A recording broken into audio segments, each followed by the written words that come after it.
The life you want is on the other side of a few hard conversations, and you're living a life you hate because you're too afraid to have them. I think about that a lot because like whenever I feel anxious or insecure or angry or sad, I'm like, what conversation do I need to have that I'm not having? And so then, and usually if I just think for not that long, I'm like, this is the conversation I've been putting off. And then, you know, I'm not the poster child of mental health. And so I'll just call myself a pansy for not having the conversation. And then I just have it. And so again, I think it's like, I need to have this conversation, and the time between when I have it versus, or when I know I need to have it, when I actually have it, just continues to compress. And if you've ever had like a breakup or an employee firing, or a quitting if you're an employee, like these things that you dread, I don't know if you notice it, but like the day you do it, the moment after you do it, I'm like, how many other conversations can I? Because the very purpose is you. You are always the purpose. There may be another purpose, like being a SEAL or going to college or whatever, but the main purpose in life is you. So if you wake up in the morning and you don't want to do something, you don't care enough about yourself. And that's what you need to really research is, man, why am I not doing this for myself? Because that is the number one purpose in life, is to better oneself. So that's the only purpose I fucking need. So the reason I get up every day, even though there's no race or there's no school, or there's nothing in front of me, is because I have pride in myself. But where do you go to? You wake up on a morning, it's cold, it's wet, it's dark, you've got no cartilage in your knee, you've got shitty shorts, whatever it is that's the issue today. Keep talking. You've got these problems, right? I need you to keep talking about what you were just saying.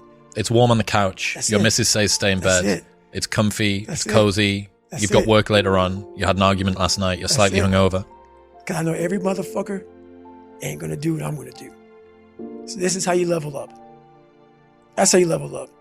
I know there's a whole bunch of people with that right there. That fires me up. That makes me fucking happy, what you just said. That brings joy to my life right there. Why? Because I know there's so many people that have the ability and just refuse to get off that couch. Refuse to study a few more hours. Refuse to go deeper, to go further. And that's where I gain the advantage. It's so easy to be great nowadays, my friend, because most people are weak.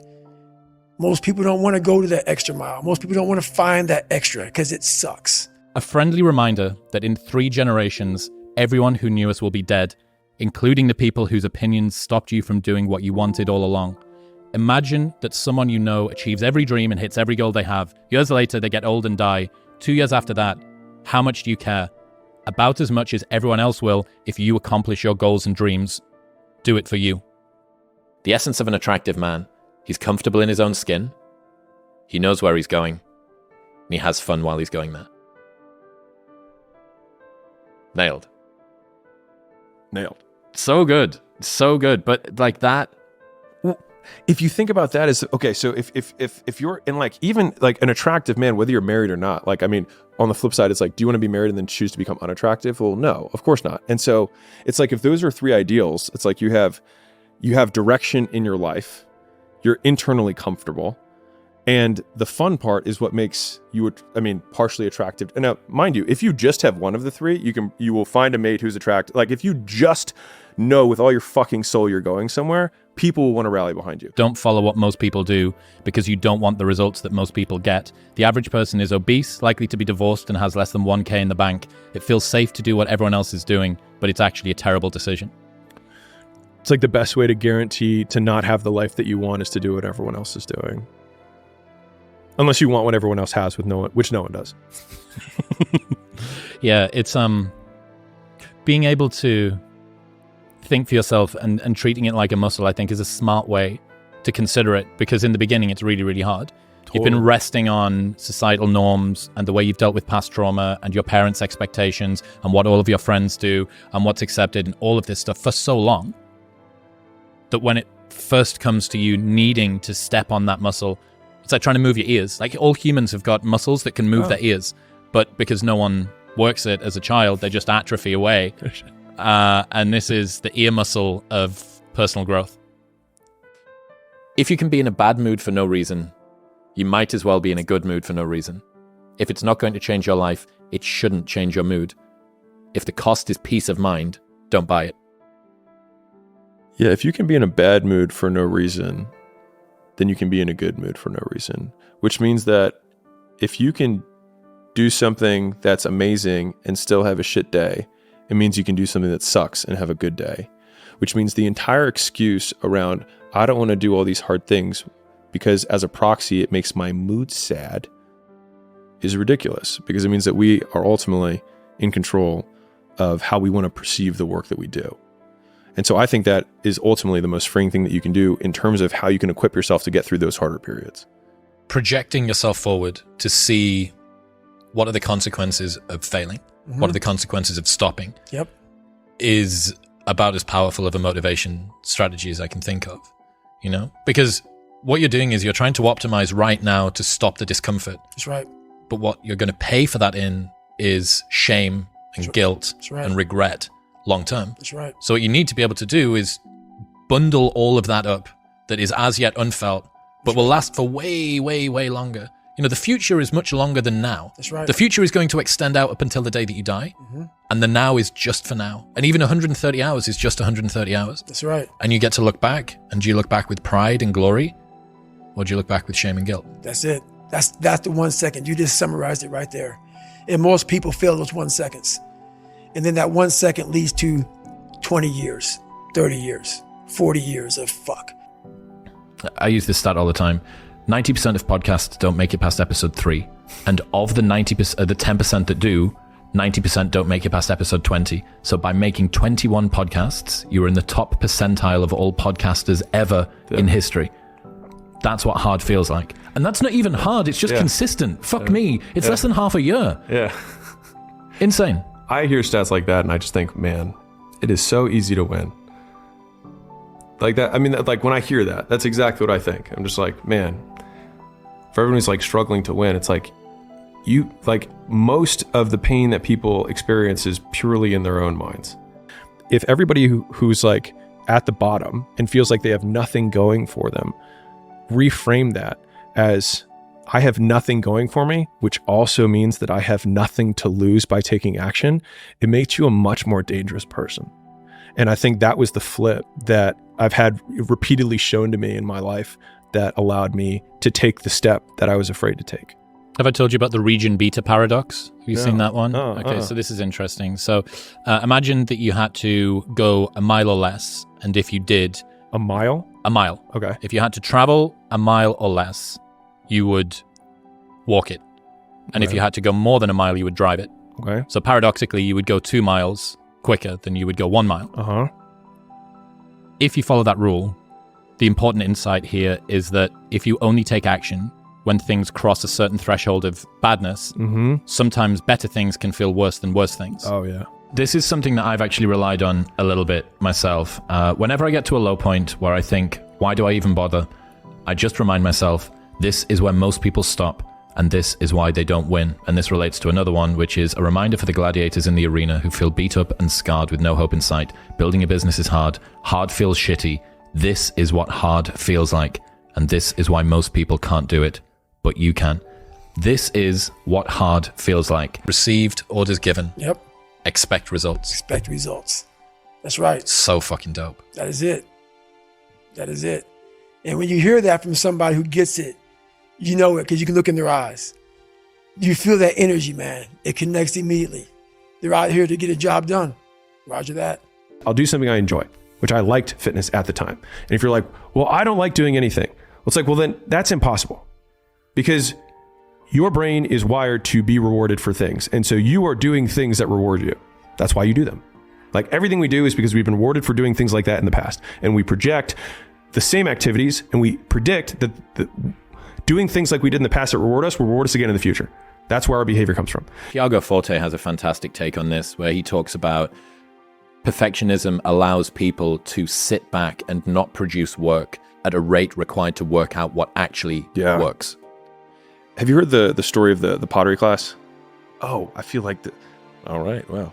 This feels like total modern wisdom. Is this where someone comes in behind and then holds the thing in front? So there's there's a teacher and he's got 2 classes that he teaches. And one class, he says, the only assignment for this whole semester is that you come back with a perfect clay pot. That's it. That's the assignment.